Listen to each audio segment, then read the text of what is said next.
So after loads of fiddling about, I realized that I need to extend the cables of the 10-pin connector. You have a 10-pin connector and an 8-pin connector. You want the 8-pin connector to be close to the volume and the pickup switch. So when I'm placing this down, I didn't have the reach with the cables to be able to position the circuit board next to the battery pack. It got scrunched in between, and we seriously don't have room in the cavity with all these bad boys hanging around. So I just need to extend them and hopefully be able to fit everything neatly into the cavity.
So a bit of an update.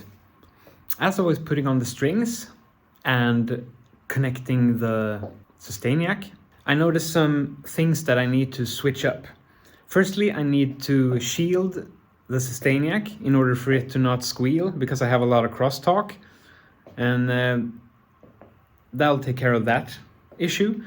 But there's also the issue of the pickguard coming too close to the strings. And what that does is that when you pick, you kind of hit onto the pickguard. And the problem with this is that I have a thicker pickguard.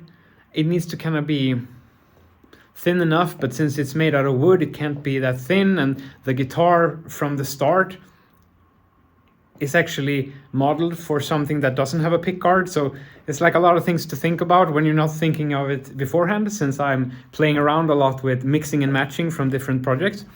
It's also very fun and interesting to be able to take care of it as of now, because there's always a solution for everything. But I'll show you a bit what I mean. So when I was putting in the input jack, it kind of got stuck in the wood, so I had to carve out a bit for that to be okay. And as I said beforehand, I've also taken out all the electronics, because I'm going to properly insulate the circuit board. And by far the biggest problem with the level, since it's so close, I need to inlay the pickguard into the guitar. So what I've done is that I have scored the guitar. I'm going to Dremel it down so that the pickguard will fit snugly into the guitar. It will be a bit of a hassle, but it will be a cool look in the end, and then we'll have a proper clearance to be able to play properly.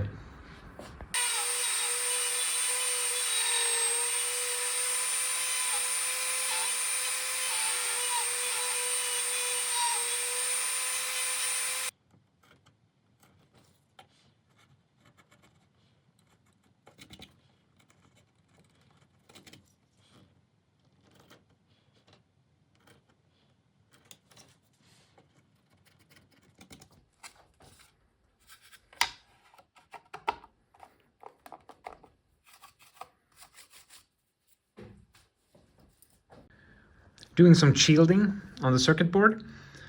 I've wrapped it in copper tape, and I've soldered on a ground. Now I'm gonna isolate it with some isolation tape.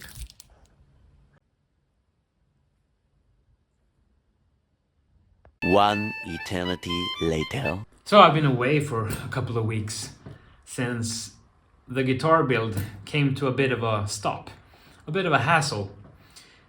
My plan was to use the Sustainiac system, but after a lot of fiddling about, I just realized that it can't really be contained in a good way. The problem with installing the Sustainiac is that there is so many different areas to think about, and since I'm using a pickguard, trying to make all the wiring, then putting on the strings, seeing that you don't have any sound, you have to open up everything, take off the strings, bend it up, and the ground wire makes it so that it's hard. It just became very problematic.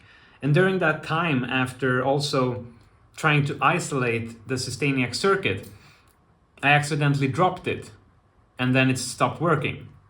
So at that time I realized I needed to lower the pickguard because I didn't have any clearance.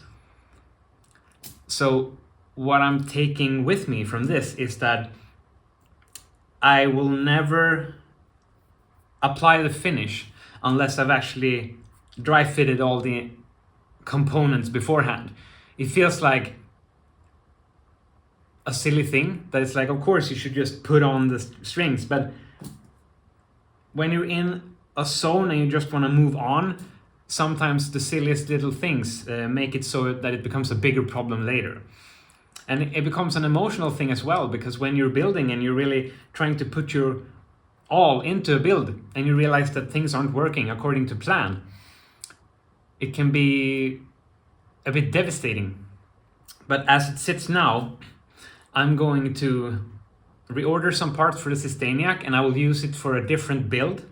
Instead, I will go with EMG systems. I'm going to use a EMG 60A, which is the Alnico version in the bridge, and a SA single coil for the neck. And since I already have spaces for 2 mini switches, I will use a little boost circuit and a phase inverter circuit.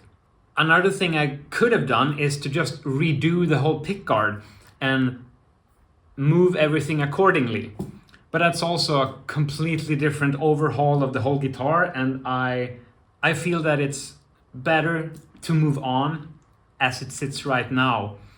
Not exactly as I planned, but when I strung up the guitar, the sensation of the guitar is amazing.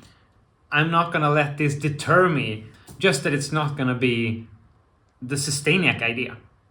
And it's still also gonna have the kill switch, and it's gonna be great. Another little silly thing as to having the pickguard and having to pull it off and put it on. I also got some nicks and some dents in the finish, so I will just have to buff out a little bit after I've applied the new pickups and such. It's all a great opportunity for learning. And that's basically what we're doing here when we're playing with guitar building. We're learning as we go.